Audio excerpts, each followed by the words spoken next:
오늘은 결과라는 뜻을 가진 여러 가지 영어 단어들을 한번 살펴보도록 하겠습니다. 먼저 results and outcome의 차이점에 대해서 말씀을 드리고요. consequences가 정확하게 무슨 뜻인지, 그리고 마지막으로는 학술 논문에서 많이 쓰이는 results와 finding의 차이점이 있다면 뭔지 살펴보도록 하겠습니다. 이 모든 단어들을 사전에서 찾아보면 한국말로는 다 결과죠. 특히 result와 outcome은 인과관계의 결론을 이야기한다는 의미에서는 거의 동일하게 쓸 수 있는 단어들입니다. 그렇지만 분명 미묘한 차이가 있기는 있습니다. 없다면 단어가 두 개일 리가 없겠죠. result는 어느 정도 그 결론이 예측될 수 있을 경우에 조금 더 적합한 단어라면은 outcome이라는 단어는 뭔가 예측하지 못하는 그런 미묘한 element of surprise가 있을 때 조금 더 적합한 단어입니다. 예를 통해서 한번 볼게요. What was the result of last night's election? What was the outcome of last night's election? 둘 다 맞는 말입니다. 그런데 여기서는 outcome이라는 말이 조금 더 적합할 수 있습니다. 왜냐하면 선거 결과라는 거는 뚜껑을 열어봐야 알 수 있는 거니까요. 비슷한 예로 What was the result of last night's baseball game? What was the outcome of last night's baseball game? 어제 야구 경기 어떻게 끝났어? 둘 다 틀린 문장은 아니지만 outcome이 조금은 더 적합할 수 있는 단어입니다. 그렇다면 반대로 끝까지 가보지 않아도 인과관계가 자연스럽게 성립되는 경우란 어떤 게 있을까요? My promotion was a result of my hard work. 내가 승진한 것은 열심히 일한 결과야. My promotion was an outcome of my hard work. 똑같은 뜻이죠? 그런데 여기에는 result가 조금 더 적합할 수 있습니다. outcome보다는. 왜냐하면 일을 열심히 하면은 승진을 할 수 있다는 거는 자연스럽게 성립되는 인과관계이니까요. 그런데 이 두 단어는 일상적으로 거의 같이 쓰입니다. 그렇기 때문에 너무 신경 쓰실 필요는 없습니다. 단지 outcome이라는 단어에는 result에 비해서 So, how did it turn out? 라는 그런 약간의 궁금한 뉘앙스가 살짝 더 섞여 있다고 생각하시면 됩니다. 다음은 consequences입니다. consequences는 result와 마찬가지로 원래는 중립적인 단어였어요.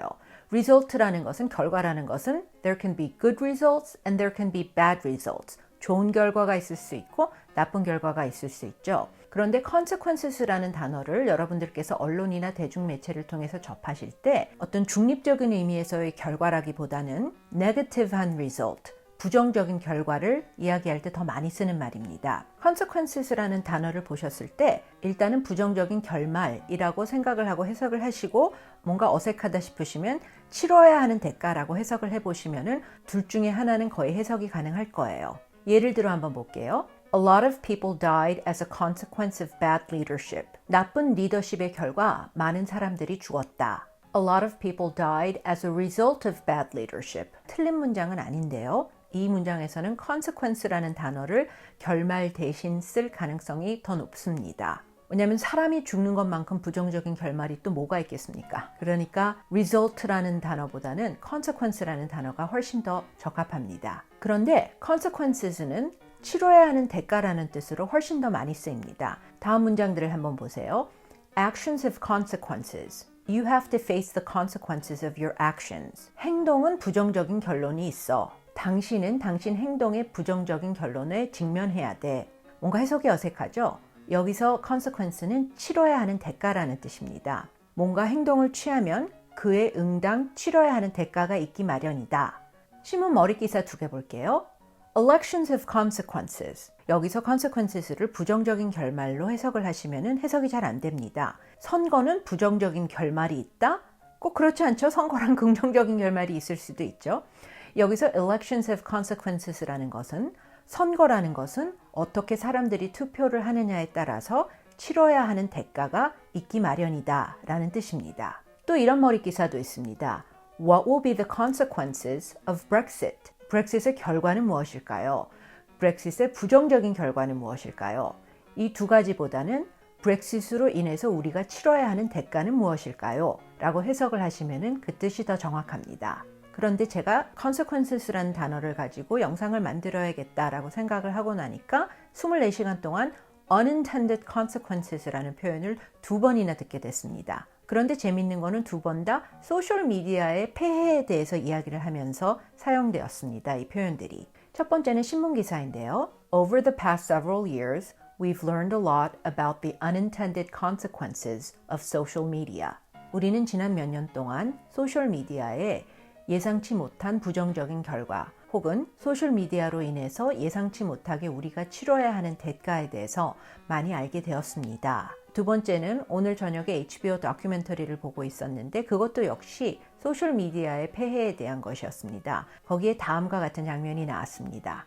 Now, as almost 4 billion people spend a collective 100 billion hours a day on sites like Instagram, Facebook, and Twitter, I've realized that there are vast unintended consequences to these platforms. 다시 정리를 하면 consequences라는 단어를 봤을 때 결과라고 해석을 하지 마시고 일단은 부정적인 결과로 해석을 하시고 해석이 좀 어색하다 싶으면은 치러야 하는 대가로 해석을 하시면은 거의 대부분 정확할 거예요. 그렇지만 여전히 consequences가 중립적으로 결과라는 뜻으로 쓰이는 경우도 아직 있습니다. 그런데 대부분의 경우 학술적인 심리학이라든지 행동과학, behavioral science 혹은 교육학 쪽에서 그렇게 많이 쓰이고 있는 것 같아요. 지금 보시는 이 웹사이트는 미국 질병예방국 CDC에서 자녀 양육과 관련해서 웹사이트에 올린 기사입니다. 여기에 보시면은 자녀 교육을 할 때 positive consequences와 negative consequences를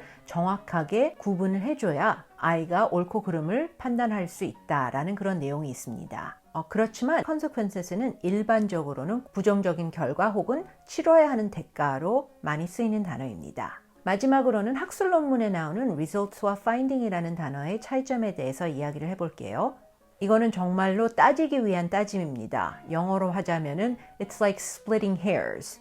results라는 것은 조금 더 수량적인, quantitative한 결론을 내릴 때 조금 더 적합한 단어이고 findings는 qualitative한, 좀 더 질적인 결론을 내릴 때 조금 더 적합한 단어입니다. 예를 들어서 For the past 5 years, I've been comparing the amount of food that Nabi and Kitty, my two cats, eat every day. The results are as follows. 저는 지난 5년 동안 매일매일 우리 두 마리 고양이 나비와 키티가 먹는 음식의 양을 비교해 봤습니다. 그 결과는 다음과 같습니다. 이 경우에는 음식의 양을 비교하는 거기 때문에 findings보다는 result가 조금 더 적합한 표현일 수 있습니다. 반면에 For the past 5 years, I've been comparing the behavioral differences between Nabi and Kitty when they're hungry. The findings are as follows. 저는 지난 5년 동안 나비와 키티가 배가 고플 때 각각 어떠한 행동을 보이는가를 비교해 보았습니다. 그 결과는 다음과 같습니다. 이 경우에는 좀 더 qualitative한 결론이기 때문에 results보다 findings가 조금 더 맞을 수 있습니다.